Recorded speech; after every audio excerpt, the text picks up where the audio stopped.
toda a minha vida, meu corpo, minhas mãos, meus pés, meus lábios, meu tudo em tudo como um sacrifício vivo para Ti. Seremos julgados pelas coisas que fizemos em nosso corpo, cada pensamento que pensamos, cada palavra que falamos, cada passo que tomamos, cada centavo que gastamos, cada mordida que demos. O corpo é especificado aqui. Então, a nossa gloriosa exortação, glorificar a Deus em nós e uma designação específica em nossos corpos. Agora, terceiro e a primeira frase. Pois fostes comprados por um preço. Aqui nós temos uma motivação que nos amarra, nos segura. Fostes comprados por um preço, portanto, glorificai a Deus no vosso corpo. Fostes comprados por preço. Repare nisto. Paulo coloca sua motivação perante nós. Não é lei, é amor. Você foi comprado por um preço em vista do que o Senhor fez por você. Portanto, glorifique a Deus no seu corpo. Amor tão incrível, tão divino, exige a minha vida, a minha alma, o meu tudo. Ele diz, um preço, fostes comprados por um preço. Que preço é esse? Pedro fala dele. Ele diz, vocês foram redimidos, não com coisas corruptíveis, como prata e ouro. Elas parecem tão valiosas, elas parecem tão preciosas, parecem tão incorruptíveis. Mas ainda assim, ele diz, não com coisas corruptíveis, como prata e ouro. Finalmente, elas são corruptíveis. Finalmente, elas são como nada, comparadas ao que ele menciona na frase seguinte. Ele diz, mas com o precioso sangue de Cristo. O precioso sangue de Cristo. Em agosto, nós mandamos o nosso segundo filho, Zachary, para uma faculdade a umas 2 horas de distância para estudar para ser um engenheiro mecânico. E o Zach esteve conosco por 20 anos, na nossa casa. Ele esteve conosco por 20 anos. Nós o enviamos. E eu sabia que eu iria sentir a partida dele.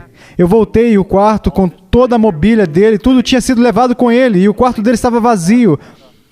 A única coisa que restou foi um espelho na parede com um verso bíblico que Isaac tinha escrito naquele espelho.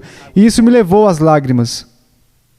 Se é assim que um pai na terra se sente, como deve ter sido para o Pai Celestial enviar o filho dele? Quero dizer, eu estive com o Isaac, ele esteve comigo por 20 anos, mas o Filho de Deus esteve com o Pai por toda a eternidade. E felizmente, tão felizmente, Isaac e eu quase não tivemos nenhuma dificuldade. Uma comunhão boa e real. Uma amizade boa e real com o meu filho, querido. Mas isso é nada comparado com o Pai Celestial e o Filho dele. Havia uma comunhão absolutamente perfeita, amor perfeito, o amor que eu sempre tive com você desde antes da fundação do mundo. Eu enviei o meu filho para obter um diploma em engenharia mecânica, quando o Pai Celestial enviou o Filho dele para ser feito pecado. Foi muito real, muito real. Não foi uma peça de teatro, foi muito real o que aconteceu. Estamos falando do preço. E pensem no Senhor Jesus. Nós só podemos imaginar mesmo como foi para Ele. O imortal morre, o infinito se torna finito. Ele segura todas as coisas pela palavra do seu poder e agora, segurado nos braços de uma mãe, ele era tão grandioso que os céus não o podiam conter e ainda assim espremido para dentro do ventre de uma mãe. Deus de luz nas trevas do ventre de uma mãe. Ele que construiu os céus, agora perambulando numa carpintaria e crescendo a paciência que o Senhor exercitou por 30 anos, sabendo que Ele era o Salvador do mundo, mesmo assim dizendo quase nada, esperando e esperando e esperando e esperando e esperando até o tempo designado pelo Pai, quando Ele poderia abrir a sua boca e sair. Arrependei-vos, porque é chegado o reino dos céus. Então começaram mais severamente os sofrimentos, a vergonha, a rejeição, a negligência, e então o escárnio, as cuspidas, os tapas, o prego, a lança, os espinhos, morrendo como um aparente fracasso e sendo abandonado pelo Pai Celestial, tendo sido feito pecado por nós. Não temos ideia do que o Senhor passou, o preço que foi pago. Fostes comprados por um preço. Olha essa outra palavra, fostes comprados.